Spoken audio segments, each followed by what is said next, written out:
सत्ता पक्ष के लोग हैं, उन्होंने तो वो तो गोडसे का संरक्षणकर्ता बने हुए हैं। गांधी के धरती पे गांधी की हत्या हो गई आज।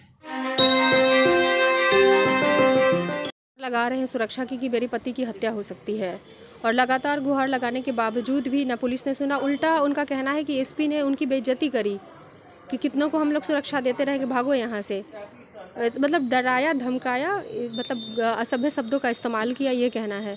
तो जहाँ पे पुलिस इतनी असंवेदनशील हो जाए, एसपी शहर का इतना असंवेदनशील हो जाए। उन्होंने कहा कि सीओ की संलिप्तता है, यहाँ के जो सीओ हैं ब्लॉक के, उन सब के, और भी उन्होंने कई नाम लिए हैं, और जो कि उनके बयान से आप लोगों को पता चल जाएगा। और उनको ये कहा जा रहा है कि अगर तुमने ओपनली नाम लिया तो तुम भी नहीं बचोगी।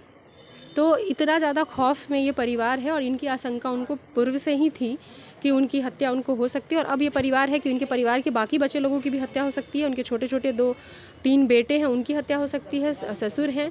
तो ये सभी तमाम तरह की असुरक्षा की भावना से परिवार है, लेकिन सुरक्षा के तौर पर कुछ भी नहीं। अभी भी हत्या होने के बाद भी कोई सुरक्षा बाकी जो परिवार के लोग बच गए उनके लिए नहीं दी गई है। ये सोचिए कि क्या है, कितनी असंवेदनशील सरकार है। बात को लेकर के पुलिस कप्तान से क्या कोई बातचीत वगैरह हुई है? नहीं, मेरी कोई बात उनसे हुई नहीं है। और हमने अभी एसएचओ को ज़रूर कॉल किया था, उन्होंने कहा कि वो आ रहे हैं, और बाकी उससे ज़्यादा कोई बात उनकी हुई नहीं है। इनसे ही पता चला कि 1.5 साल पहले भी इनके घर में घुस के, उनका कहना है कि पुलिस के ही लोग थे और सीओ ब्लॉक के जो हैं उनके लोग थे, और उनको घर से खींच के निकाला। उनके शरीर से साड़ी वगैरह तक भी, मतलब मैं क्या बोलूँ, इस तरह से उनको बेइज्जत किया गया ताकि वो डर जाएं और अपने पति को कहें कि आप इस तरह की चीज़ों में ना पड़ो। कहीं ना कहीं से वो तो सरकार को ही फ़ायदा होता, जिस तरह से वो सूचना के अधिकार के तहत मांग कर रहे थे। अतिक्रमण था, सरकारी ज़मीन पे अतिक्रमण था, कहीं ना कहीं सरकार को ही फ़ायदा होता।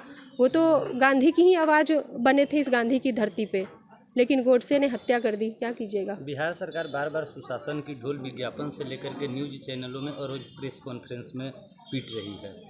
क्या ये सब घटनाएं अभी जो विधवा हुई है ना महिला, उनसे जाकर के बयान लीजिए। उन्होंने कहा कि जो भ्रष्टाचार के खिलाफ जो लड़ रहा था, जो आवाज़ उठा रहा था, और उसकी हत्या कर दी गई। बार बार उनसे सुरक्षा मांगने के बावजूद भी सुरक्षा नहीं दी गई।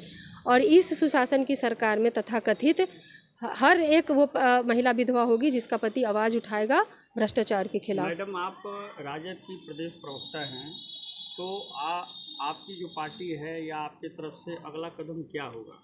देखिए, हम विपक्ष में हैं। जो सत्ता पक्ष के लोग हैं, उन्होंने तो वो तो गोडसे का संरक्षणकर्ता बने हुए हैं। गांधी के धरती पे गांधी की हत्या हो गई आज।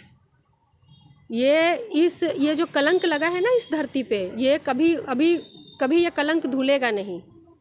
विपिन अग्रवाल की हत्या आज इस सत्याग्रह की धरती पे एक कलंक बन गया, और ये कलंक अब धुलने वाला नहीं है। 5 महीने में लगातार 5 हत्याएं, कैलेंडर छप रहा है। सुशासन की बात करते हैं और कैलेंडर छपवा रहे हैं, हत्या हत्या हत्या हत्या हत्या।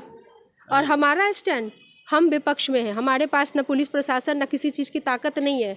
एक आवाज़ है जो मजबूती से हम रख सकते हैं और रख रहे हैं। उसके लिए क्या हुआ, जब हम लोग सड़क पे उतरे, सभी पे 307 का मुकदमा, खुद हम पे भी 307 का मुकदमा, हर एक पे। मतलब कौन सुरक्षित है? विपक्ष के लोगों पे आप सिर्फ अपनी आवाज़, अपनी बात, लोग जो हम, जनता हमारे साथ है, जनादेश जो था वो राजद के साथ था, वोट उनको पड़े थे, इन्होंने गलत तरीके से सरकार बनाई। और जब आवाज़ विपक्ष के नाते मजबूती से जब हम उतरे कि विधानसभा का घेराव करेंगे, तो एक तरफ से सब पे 307 के मुकदमे केस किए गए। ये हालत है ये सरकार की। कौन यहाँ पे सुरक्षित है?